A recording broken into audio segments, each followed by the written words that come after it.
Iya, Jadi prinsip saya adalah memang belajar sepanjang hayat itu benar. iya. Itu saya alami ya. Jadi kami di UNES itu banyak sekali belajar dari pengalaman-pengalaman, dari sikap dan perilaku, dari hubungan interaksi antara sesama dosen dan juga dengan mahasiswa.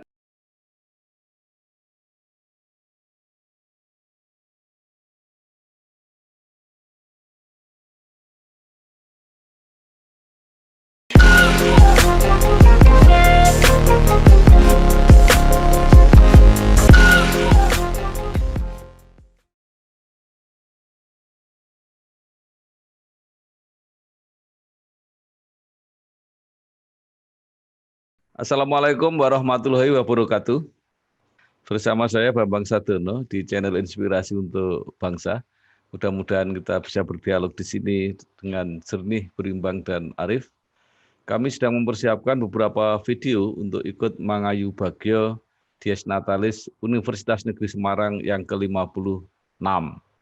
Saya sekarang sudah bertemu dengan salah seorang mantan pimpinan dan juga alumni Universitas Negeri Semarang, yaitu Profesor Dr. Masruki MPD, yang sekarang juga menjabat sebagai Rektor Universitas Muhammadiyah Semarang. Apa kabar, Prof? Alhamdulillah Pak Bambang, baik.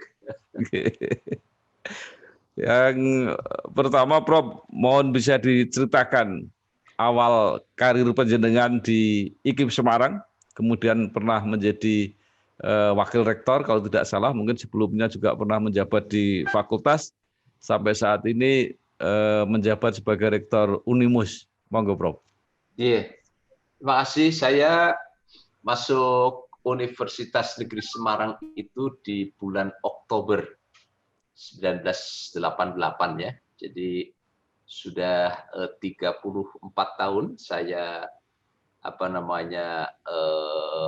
belajar di Mengabdi. kalau mengabdi terlalu tinggi ya. Saya banyak belajar dari Universitas Negeri Semarang. Jadi sebagai orang luar yang masuk rumah baru, lembaga baru, karena saya lulusan dari IKIP Bandung, dan waktu itu syarat dosen S1 itu masih bisa.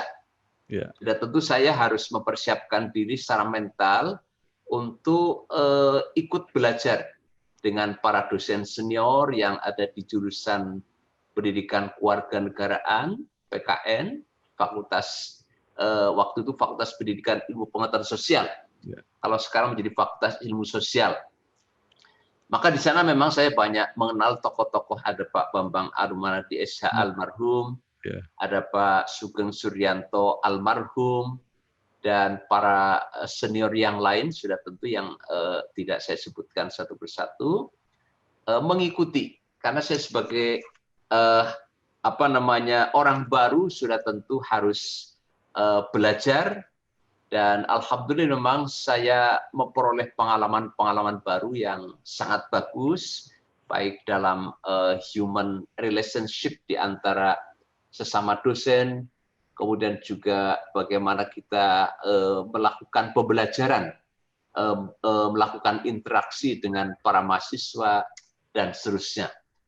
Dan akhirnya memang tanpa diduga saya waktu awal mula itu diminta ya untuk menjadi sekretaris jurusan, kemudian ketua jurusan, kemudian wakil dekan 1 ya. Dan ini waktu itu Prof. Sudiono yang juga banyak membimbing saya dalam hal organisasi, sampai kemudian diminta untuk mendampingi beliau di wakil rektor bidang kemahasiswaan selama 2 periode gitu, Bapak.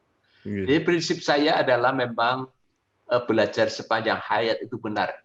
Itu saya alami ya. Jadi kami di UNES itu banyak sekali belajar dari pengalaman-pengalaman, dari sikap dan perilaku, dari hubungan interaksi antara sesama dosen dan juga dengan mahasiswa gitu, Bapak. Prof, apa saja yang sampai sekarang berkesan ketika menjadi wakil rektor di Universitas Negeri Semarang?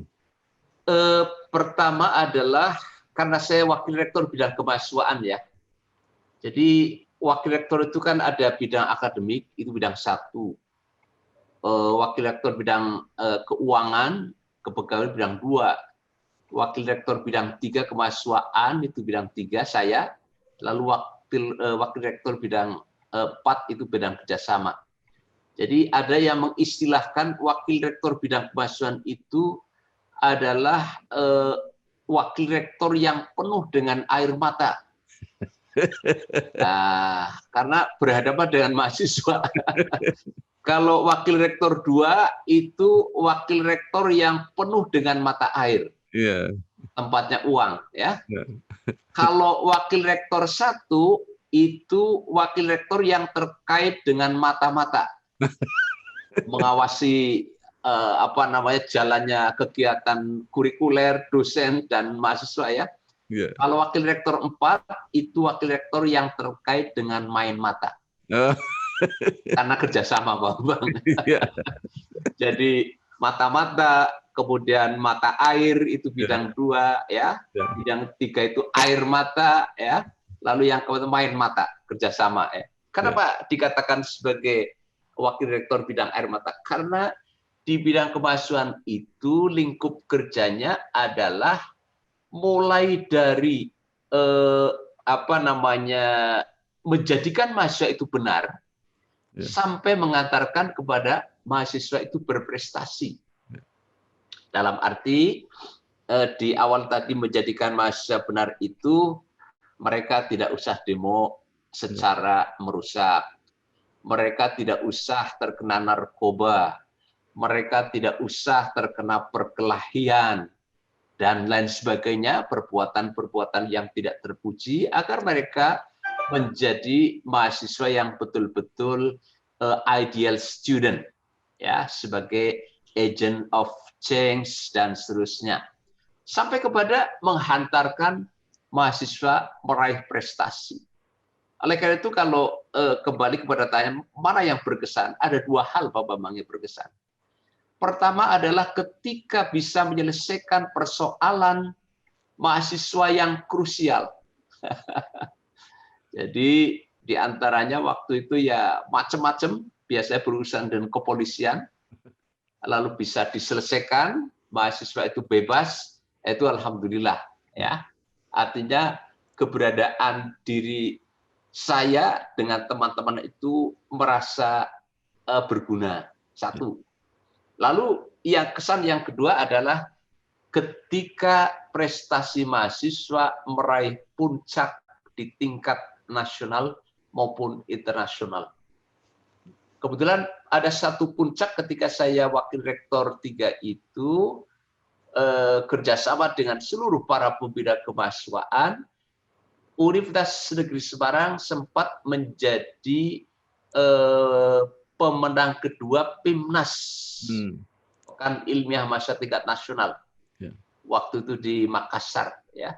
Dan itu satu hal yang sangat membanggakan karena PIMNAS itu adalah ajang kompetisi prestasi antara mahasiswa perguruan tinggi negeri swasta seluruh Indonesia.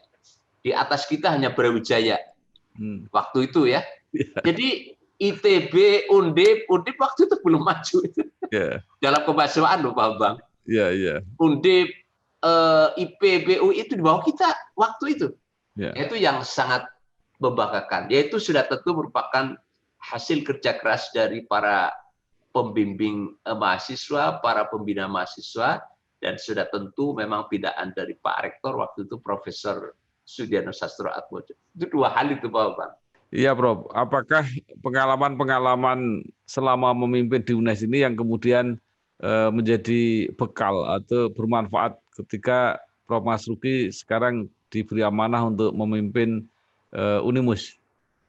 Ya, saya rasa demikian ya. Jadi memang pengalaman itu akan menempa mentalitas dan pribadi seseorang. Pertama dalam aspek soft skill, dalam aspek kecakapan lunak. Bagaimana kita berhadapan dengan orang, bagaimana untuk menerima saran dan masukan orang, bagaimana menerima kritik, bagaimana berhadapan dengan orang-orang yang tinggi hati, yang kadang kalau bicara menyinggung perasaan, tetapi kita tidak usah tersinggung. Kadang-kadang ada orang yang berbicara menjadikan yang mendengarkan telinganya merah, tetapi kita tidak usah telinganya merah. Jadi prinsipnya adalah kita harus punya jati diri. Maka pelajaran-pelajaran seperti itu yang kami peroleh di Universitas Negeri Semarang, saya kira sampai sekarang itu tetap membekas dan merupakan bagian dari penempaan mentalitas dan pribadi saya, ya, khususnya di dalam memimpin di Universitas Muhammadiyah Semarang. Ada yang saya petik dari kepemimpinan di UNES waktu itu adalah pemberdayaan.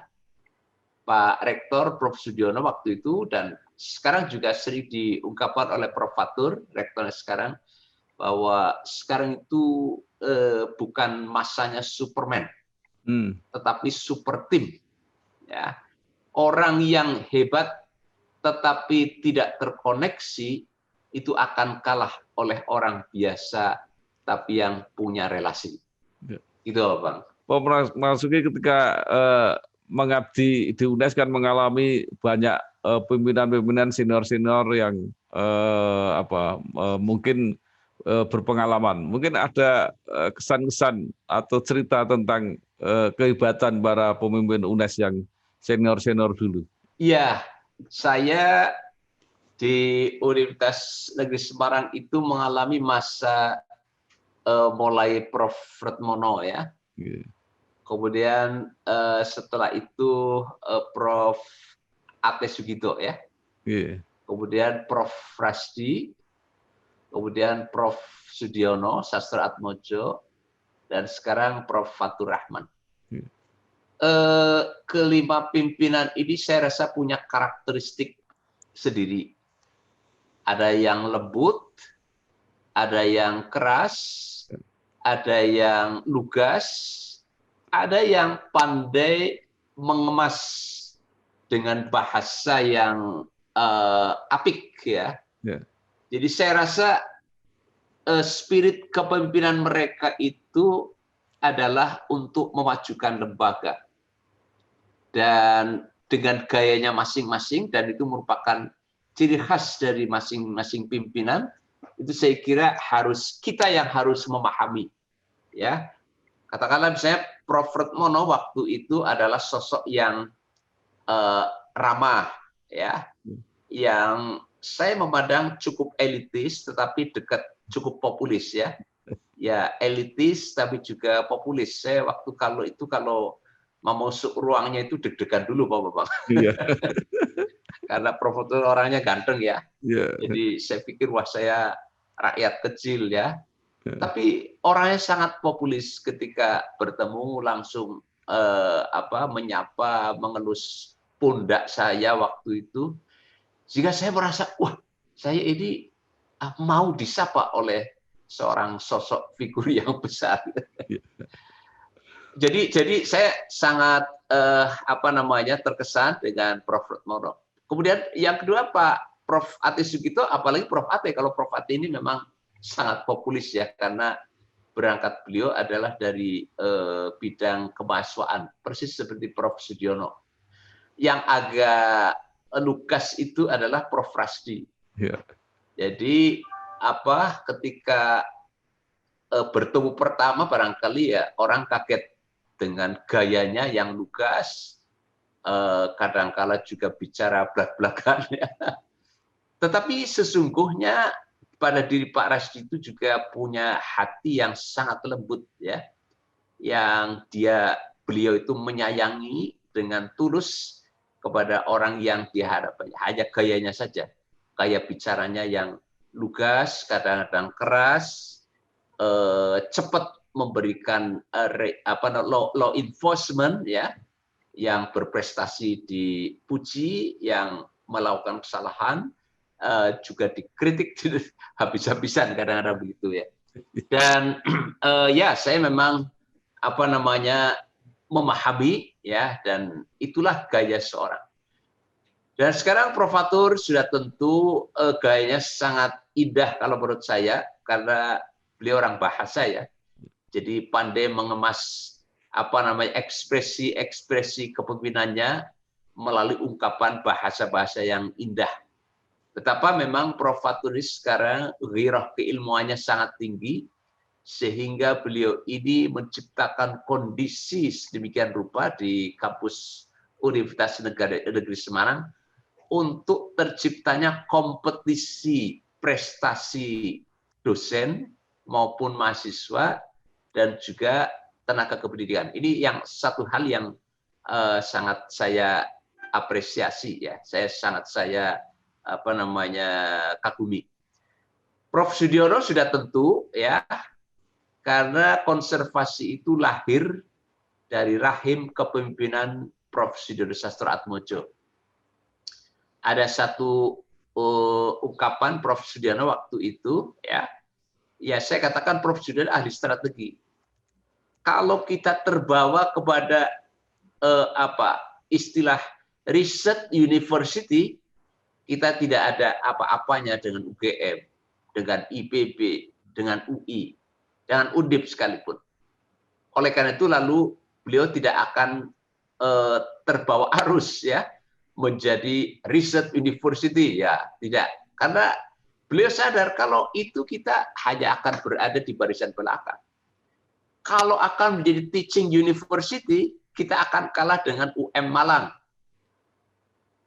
UPI Bandung, ya mungkin juga Universitas Negeri Makassar, yang mereka memang maju terlebih dahulu. Maka waktu itu melalui sebuah diskusi kecil ya di ruang rektor waktu itu, universitas kita ini akan punya simbol apa?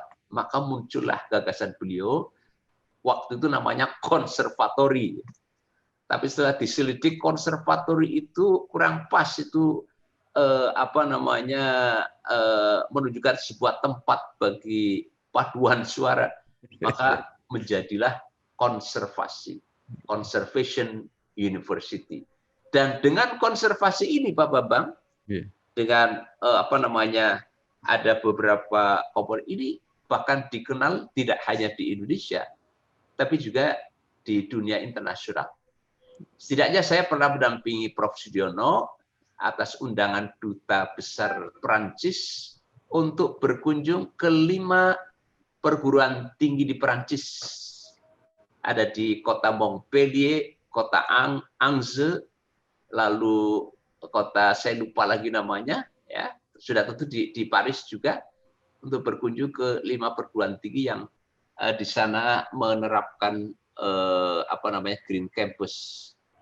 Lalu juga Jepang, ya juga tertarik karena Jepang itu khususnya di kota Kobe waktu itu, karena di sana terkenal dengan manajemen sampahnya yang luar biasa.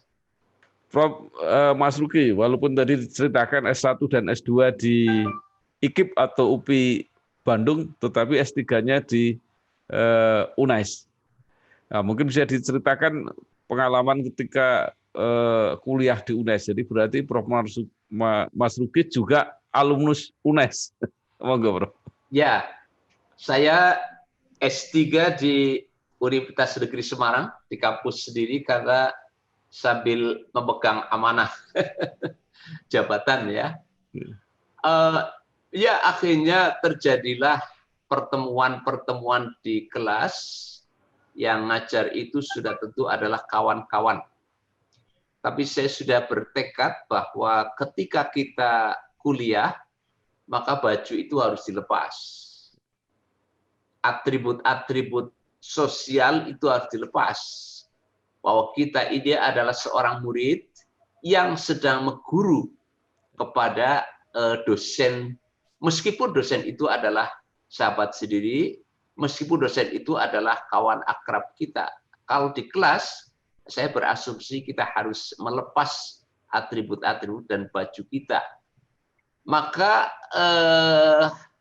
salah satu hambatan psikologis kadang-kadang kalau seorang senior sekolah itu kan cepat tersinggung ya. Yeah. Kalau ditegur tersinggung. Makanya kalau baju dilepas, kemudian identitas dilepas bahwa kita adalah seorang murid, maka ketika dimarahi ya kita sudah siap. Ketika diberikan tugas kita sudah siap. Ketika diberikan apapun yang harus kita kerjakan dengan baik, ya harus kita siap. Jadi saya waktu itu memang mendaftar S3 masih wakil dekan 1, Bapak. Yeah. Lalu S3 belum selesai, diamanai untuk menjadi wakil rektor 3. Sehingga saya posisinya waktu itu wakil rektor 3. Ternyata ada beban mental bagi saya. Beban mental itu adalah saya pimpinan di Unibus ya, meskipun wakil rektor. Kalau lulusnya tidak tepat waktu, bagaimana nanti akan berikan keteladanan kepada teman-teman di keluarga UNES waktu itu. Maka saya stres juga, Bang. Jadi stresnya begitu.